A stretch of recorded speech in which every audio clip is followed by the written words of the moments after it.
Charlotte's Web, Chapter 19. The Egg Sac. Next morning, when the first light came into the sky and the sparrows started in the trees, when the cows rattled their chains and the rooster crowed and the early automobiles went whispering along the road, Wilbur awoke and looked for Charlotte. He saw her up overhead in a corner near the back of his pen. She was very quiet. Her 8 legs were spread wide. She seemed to have shrunk during the night. Next to her, attached to the ceiling, Wilbur saw a curious object. It was a sort of sack or cocoon. It was peach-colored and looked as though it were made of cotton candy. "Are you awake, Charlotte?" he said softly. "Yes," came the answer. "What is that nifty little thing? Did you make it?" "I did, indeed," replied Charlotte in a weak voice. "Is it plaything?" "Plaything? I should say not. It is my egg sac, my magnum opus." "I don't know what magnum opus is," said Wilbur. "That's Latin," explained Charlotte. "It means great work. This egg sac is my great work, the finest thing I have ever made." "What is inside it?" asked Wilbur. Eggs?" 514 of them," she replied. 514? said Wilbur. "You're kidding." "No, I'm not. I counted them. I got started counting, so I kept on, just to keep my mind occupied. It's a perfectly beautiful egg sac," said Wilbur, feeling as happy as though he had constructed it himself. "Yes, it is pretty," replied Charlotte, patting the sack with her 2 front legs. "Anyway, I can guarantee that it is strong. It's made out of the toughest material I have. It is also waterproof. The eggs are inside and will be warm and dry." "Charlotte," said Wilbur dreamily, "are you really going to have 514 children?" "If nothing happens, yes," she said. "Of course they won't show up till next spring." Wilbur noticed that Charlotte's voice sounded sad. "What makes you sound so downhearted? I should think you'd be terribly happy about this." "Oh, don't pay any attention to me," said Charlotte. "I just don't have much pep anymore. I guess I feel sad because I won't ever see my children." "What do you mean you won't see your children?" "Of course you will. We'll all see them. It's going to be simply wonderful next spring in the barn cellar with the 514 baby spiders running around all over the place. And the geese will have a new set of goslings, and the sheep will have their new lambs." "Maybe," said Charlotte quietly. "However, I have a feeling I'm not going to see the results of last night's efforts. I don't feel good at all. I think I'm languish, to tell you the truth." Wilbur didn't understand the word languish, and he hated to bother Charlotte by asking her to explain, but he was so worried he felt he had to ask. "What does languish mean?" "It means I'm slowing up, feeling my age. I'm not young anymore, Wilbur." "But I don't want you to worry about it. This is your big day today. Look at my web, doesn't it show up well with the dew on it? Charlotte's web never looked more beautiful than it looked this morning. Each strand held dozens of bright drops of early morning dew. The light from the east struck it and made it all plain and clear. It was a perfect piece of designing and building. In another hour or two, a steady stream of people would pass by admiring it and reading it and looking at Wilbur and marveling at the miracle. As Wilbur was studying the web, a pair of whiskers and sharp face appeared. Slowly, Templeton dragged himself across the pen and threw himself down in a corner. "I'm back," he said in a husky voice. "What a night!" The rat was swollen to twice his normal size. His stomach was as big around as a jelly jar. "What a night!" he repeated hoarsely. "What feasting and carousing! A real gorge. I must have eaten the remains of 30 lunches. Never have I seen such livings, and everything well ripened and seasoned with the passage of time and the heat of the day. Oh, it was rich, my friends, rich." "You ought to be ashamed of yourself," said Charlotte in disgust. "It would serve you right if you had an acute attack of indigestion." "Don't worry about my stomach," snarled Templeton. "It can handle anything. And by the way, I've got some bad news.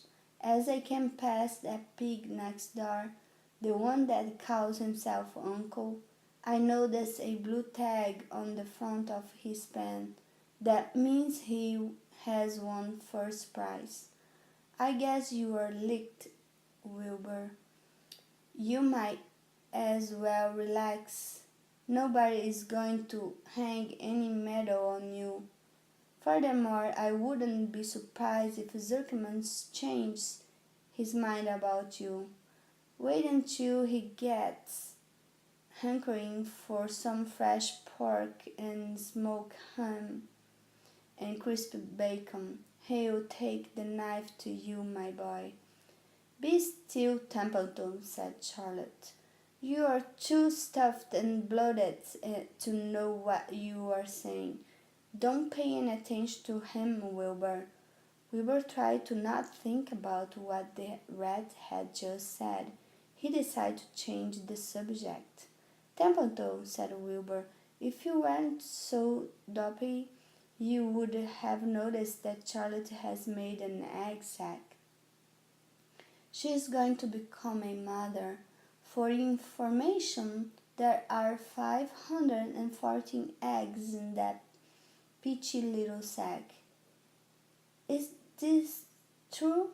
asked the rat, eyeing the sack suspiciously. "Yes, it is true," sighed Charlotte. "Congratulations," murmured Templeton. "This has been a night."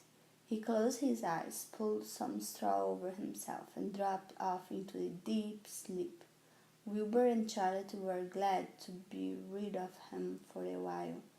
At 9 o'clock, Mr. Arable's truck rolled into the fairgrounds and came to a stop at Wilbur's pen. Everybody climbed out. "Look!" cried Fern. "Look at Charlotte's web! Look what it says!" The grown-ups and the children joined hands and stood there, studying the new sign. "Humble," said Mr. Zuckerman. "Now isn't that just the word for Wilbur?" Everyone rejoiced to find that the miracle of the web had been repeated. Wilbur gazed up lovingly into their face. He He looked very humble and very grateful. Fern winked at Charlotte. Lurvy soon got busy.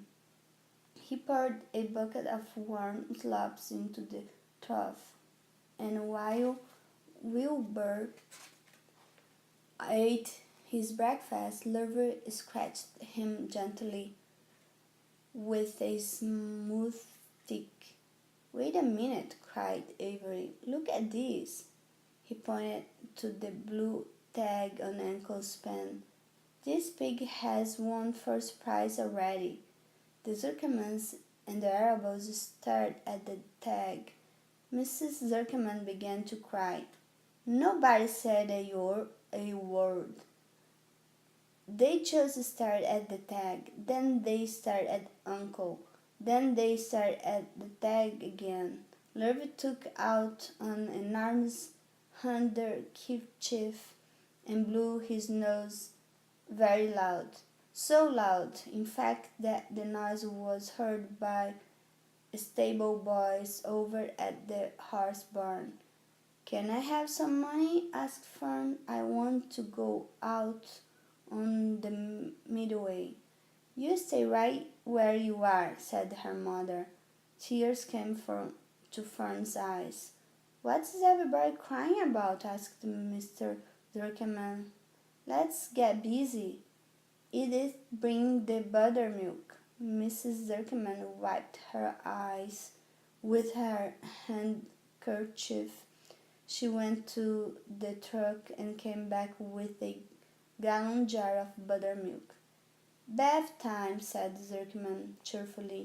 He and Mrs. Zerkeman and Avery climbed into the Wilbur's pen.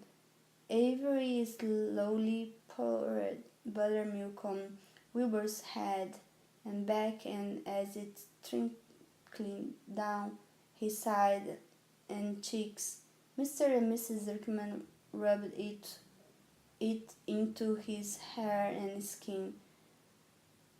Passers-by stopped to watch. Pretty soon quite a crowd had gathered. Wilbur grew beautifully white and smooth. The morning sun shone through his pink ears.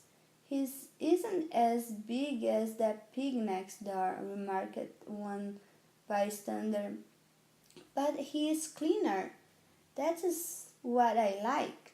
"So do I," said another man. "He's humble too," said a woman, reading the sign on the web. Everybody who visited the pig pen had a good word to say about Wilbur. Everyone admired the web, and of course nobody noticed Charlotte. Suddenly a voice was heard on the loudspeaker. "Attention, please," it said.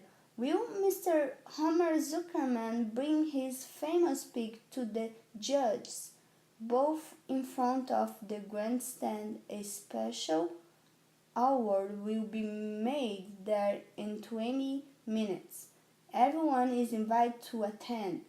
Crate your pig, please, Mr. Zerkeman, and report to the judge's booth promptly." For a moment after this announcement, the Arabos and the Zerkemans were unable to speak or move. Then Avery picked up a handful of straw and threw it high in the air and gave a loud yell. The straw fluttered down like confetti into Fern's hair. Mr. Zerkeman hugged Mrs. Zerkeman. Mr. Zerkeman hugged Mrs. Zerkeman. Mr. Arable kissed Mrs. Arable. Avery kissed Wilbur. Lurvy shook hands with everybody. Fern hugged her mother. Avery hugged Fern. Mrs. Arable hugged Mrs. Zerkeman. And up overhead, in the shadows of the ceiling, Charlotte crouched unseen, her front legs encircling her egg sac. Her heart was not beating as strongly as usual, and she felt very and old, but she was sure at last that she saved Wilbur's life, and she felt peaceful and content. "We have no time to lose," shouted Mr. Zuckerman. "Lurvy, help with the crate." "Can I have some money?" asked Fern. "You wait," said Mrs. Arable. "Can't you see everybody is busy? Put that empty buttermilk jar into the truck," commanded Mr. Arable. Avery grabbed the jar and rushed to the truck. "Does my hair look all right?" asked Mrs. Zuckerman. "Looks fine," snapped Mr. Zuckerman as he and Lurvy set the crate down in front of Wilbur. "You didn't even look at my hair," said Mrs. Zuckerman. "You are all right, Edith," said Mrs. Arable. "Just keep calm." Templeton, asleep in the straw, heard the commotion and awoke. He didn't know exactly what was going on, but when he saw the man shoving Wilbur into the crate, he made up his mind to go along.